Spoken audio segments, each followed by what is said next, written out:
السلام عليكم ورحمة الله وبركاته. الحمد لله نحمده ونستعينه ونستغفره ونؤمن به ونتوكل عليه ونعوذ بالله من شرور أنفسنا ومن سيئات أعمالنا من يهدي الله فلا مضل له ومن يضلله فلا هادي له ونشهد أن لا إله إلا الله وحده لا شريك له وأشهد أن سيدنا وسندنا وحبيبنا ومولانا محمدا عبده ورسوله الذي أرسله بالحق بشيرا ونذيرا وداعيا إلى الله بإذنه وسراجا منيرا فقد قال الله تعالى في كلامه المجيد والفرقانه الحميد أعوذ بالله من الشيطان الرجيم بسم الله الرحمن الرحيم إن الذين آمنوا وعملوا الصالحات كانت لهم جنات الفردوس نزلا صدق الله المولانا العظيم. وعن أنس رضي الله تعالى عنه أنه قال رسول الله صلى الله عليه وسلم لا يؤمن أحدكم حتى أكون أحب إليه من والده وولده والناس أجمعين متفق عليه. প্রতিদিন ডাকি তোমায় ওরে নেই কোন চেতনা আসতে হবে আমার কোলে করোনা ভাবনা সর্ব বিশ্ব আযাব গজব ওরে থাকিবে তুমি একেলা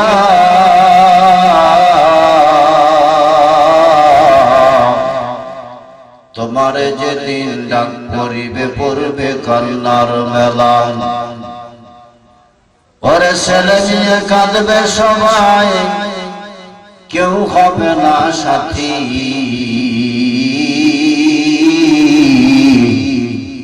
আমি কবর নির্জন গৃহ কেউ দিবে না বাতি ওরে তোমার সম্মান ইমানের বল হিসাব করো পথে শান্তি যদি পেতে চাও আমল আদির সাথে কলমা পড়ো লা ইলাহা জোরে জোরে লা ইলাহা আহু লা ইলাহা আল্লাহু লা ইলাহা জোরে জোরে লা ইলাহা ও লা ইলাহা ওরে আল্লাহ সারা মাবুদ নাই আমার নবী বিনে গতি নাই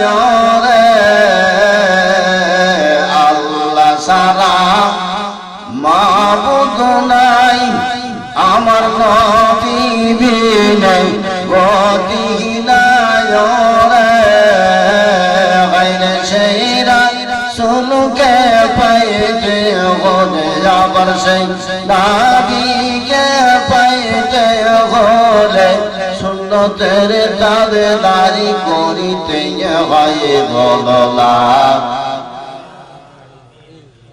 লা ইলাহা ইল্লাল্লাহু লা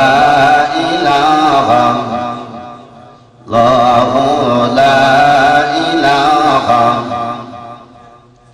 হাইরে নূর নবীজির কদম ধর কলবে মাওলার জিকির কর নূর নবীজির কদম ধর কলবে মাওলার জিকির কর আল্লাহ আল্লাহ জিকির করলে যাবার আল্লাহ আল্লাহ জিকির করলে কলব হবে তোমার জাগান বললা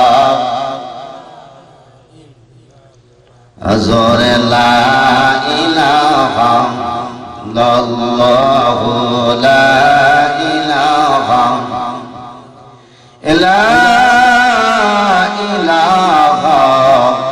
ইল্লাল্লাহু মুহাম্মাদুর রাসূলুল্লাহ সকলে পড়ে নেই সাল্লাল্লাহু আলাইহি ওয়াসাল্লাম।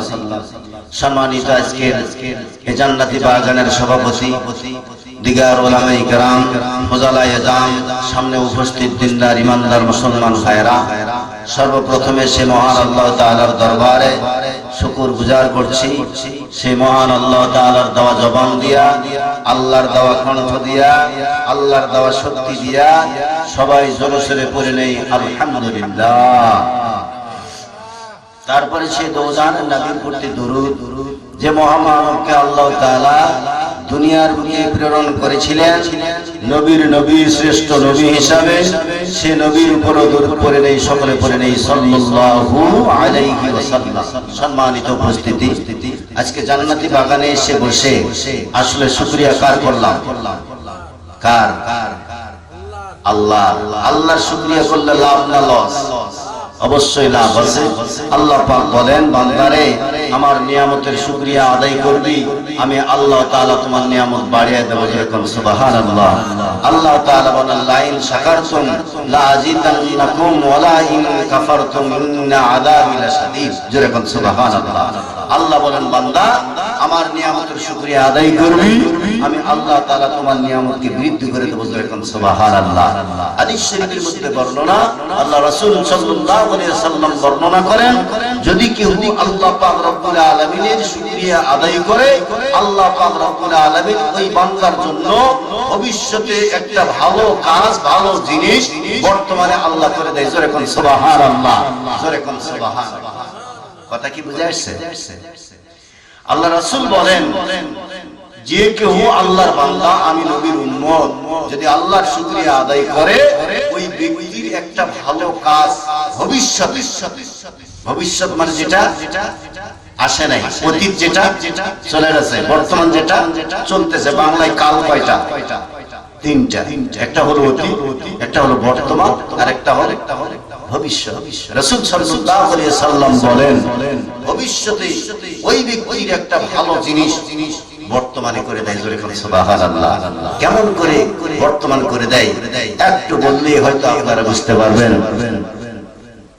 একদিন হযরত মূসা আলাইহিস সালাম আল্লাহর কাছে যায় কথা বলার জন্য তুর পাহাড়ে। কোথায় যায় একটু জোরে বলেন? তুর পাহাড়ে যায়। তো তুর পাহাড়ে গিয়া আমার আল্লাহর সঙ্গে কথা বলেন। হযরত মূসা আলাইহিস সালাম তুর পাহাড়ে যায় আল্লাহর সঙ্গে কথা বলতে। কেন? আসলে যেখানে থাকেন সেখানে কি হযরত মূসা আলাইহিস সালামের সঙ্গে আল্লাহর কথা হয় না? না হয় না। নির্দিষ্ট জায়গা তুর পাহাড়ে গিয়া মাওলার সঙ্গে কথা বলতেন যেরকম সুবহানাল্লাহ। হযরত মূসা আলাইহিস সালাম রাস্তা দিয়ে যায় একটা জঙ্গলের মাঝামাঝি অবস্থায় যখন যায় অনেকগুলো হরিণ সামনে এসে হাজির হলো।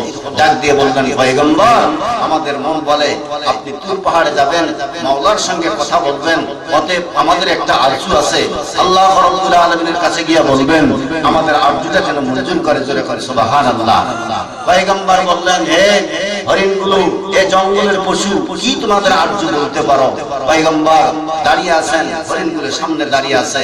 বললেন পয়গম্বর, আজ 3 মাস যাবত এই জঙ্গলে পানি পাই নাই, আপনার মাধ্যমে জানতে চাই, আপনি তুর পাহাড়ে যাবেন, মাওলার দরবারে বলবেন কোন দিন আল্লাহ আমাদের পানি দিবে। জোরে কোন সুবহানাল্লাহ। এ দরদি মুসলমান,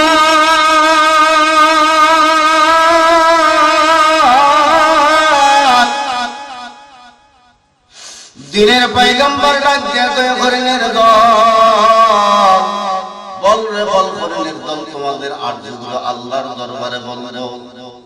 এক পা দুপা করে করে আস্তে আস্তে তুর পাহাড়ে অগ্রসর হয়ে গেলেন। আল্লাহর দরবারে ডাক দিয়ে বলে, আল্লাহ,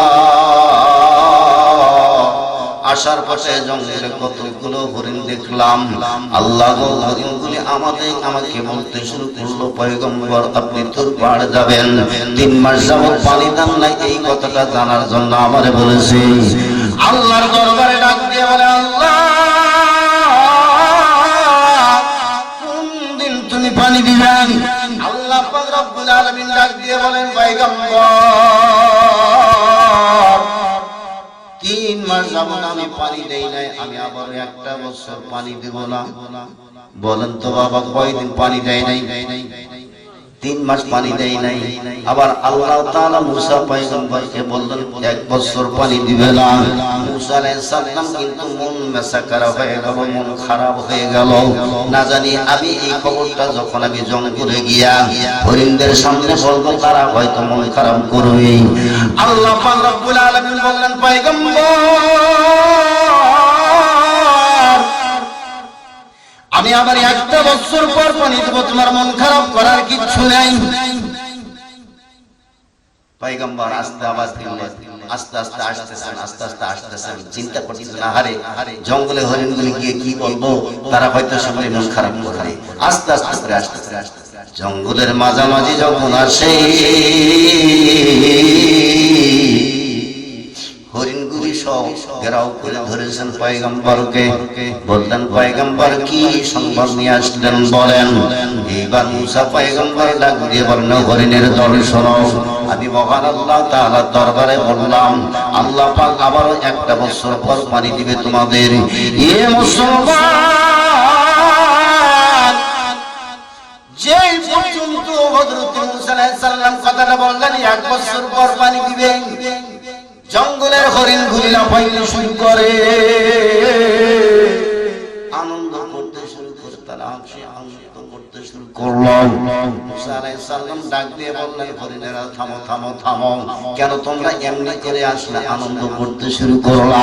তোমরা হয়তো আমার মুখের কথাটা বুঝতে পারো নাই। হরিণগুলি ডাক দিয়ে বলে, পয়গম্বর, আমরা বুঝতে পেরেছি আপনার কথা, আল্লাহ পাক 3 মাস পানি দেয় নাই, আবার 1টা বছর পানি দিবে না।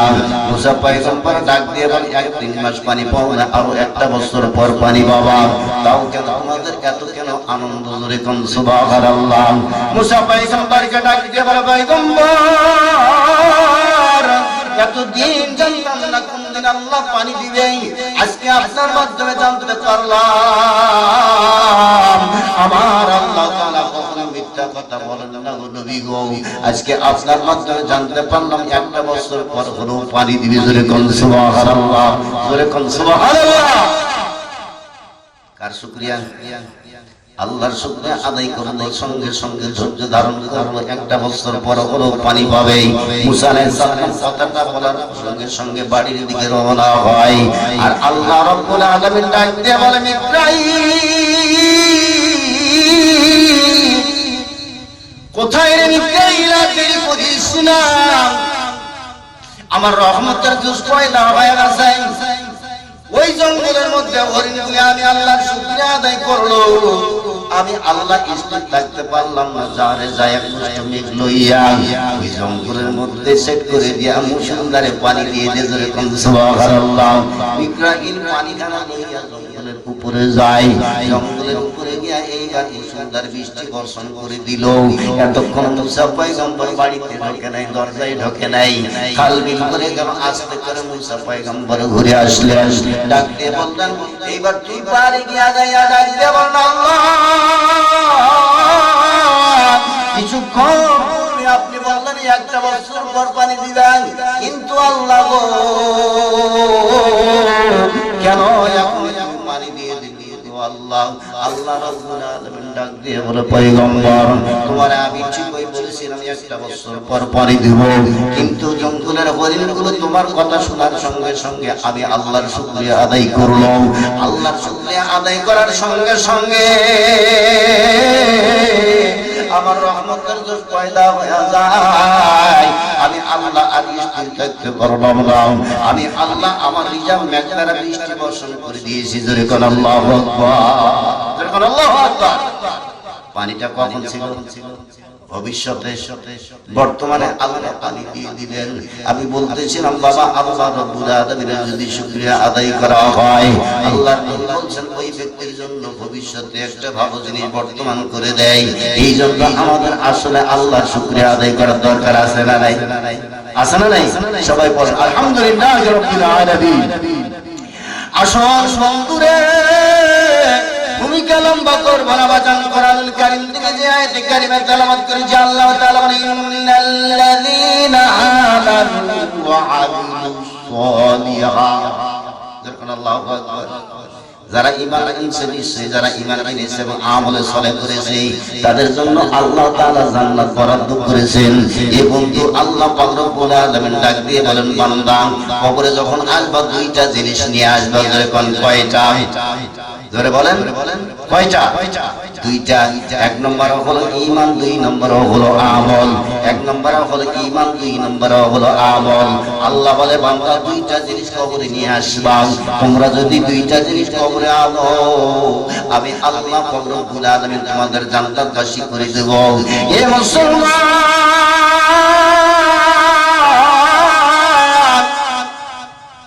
ঈমান না থাকলে নামাজ যাকাত কিন্তু আসলে কাম হবে না।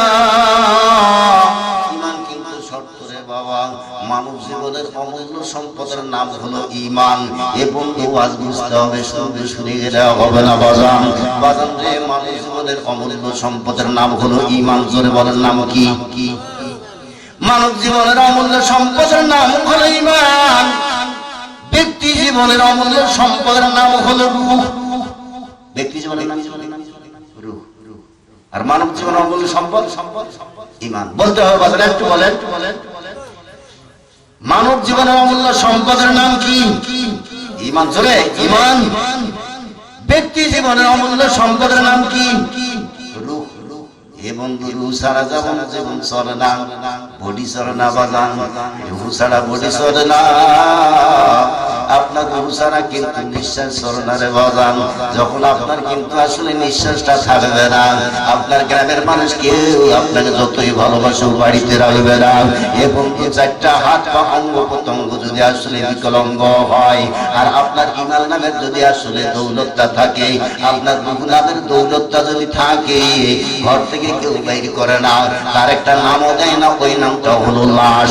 যখন নিঃশ্বাসটা চলে যায় তার নাম হলো লাশ। যতক্ষণ পর্যন্ত নিঃশ্বাস ভিতরে থাকে ততক্ষণ পর্যন্ত লাশ বলে কেউ ডাকে না। কথা ঠিক না বেঠি? দেখেন নাই অনেক জায়গায় হাত পা সব বন্ধ হয়ে গেছে, চলে না। কমলার রস দেয়, বেদানার রস দেয়, আরো কিছু দেয়, ঘরেই থাকে।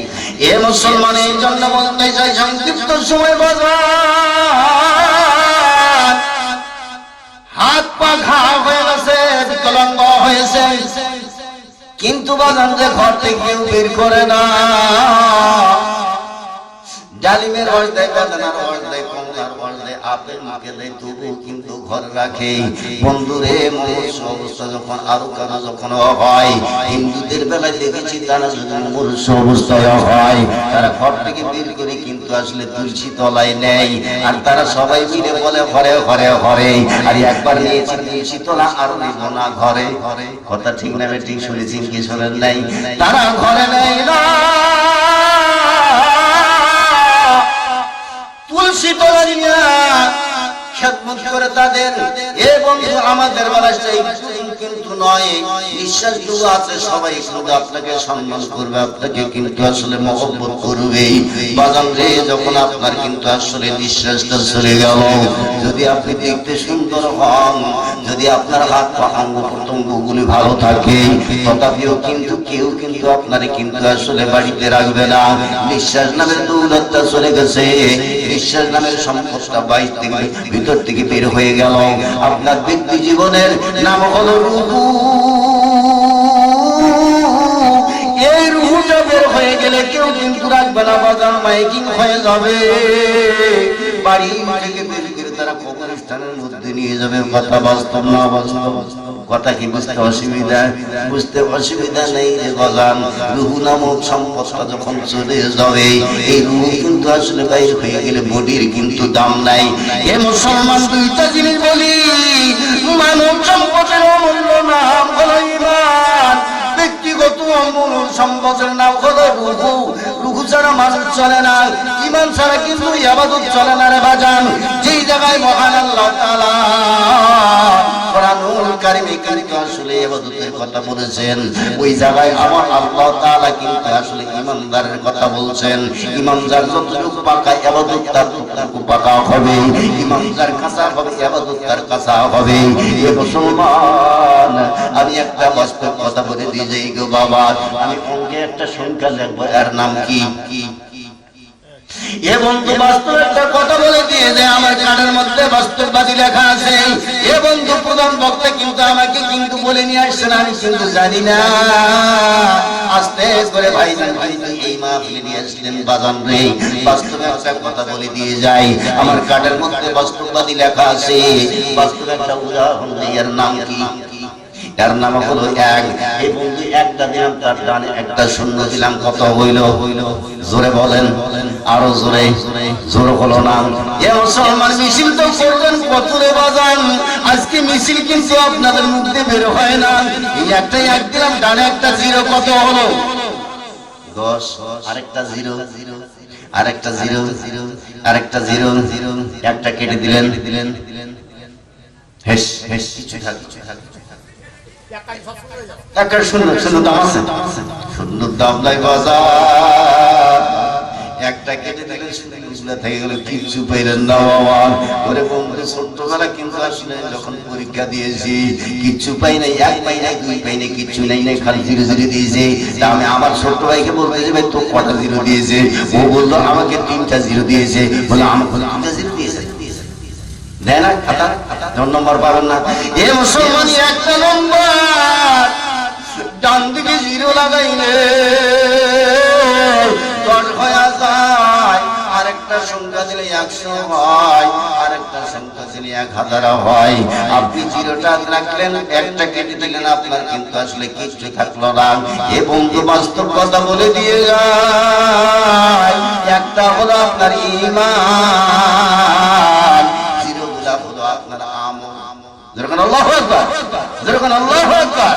এক নম্বরটা হলো আপনার ঈমান, আর জিরো গুলা হলো আপনার আমল।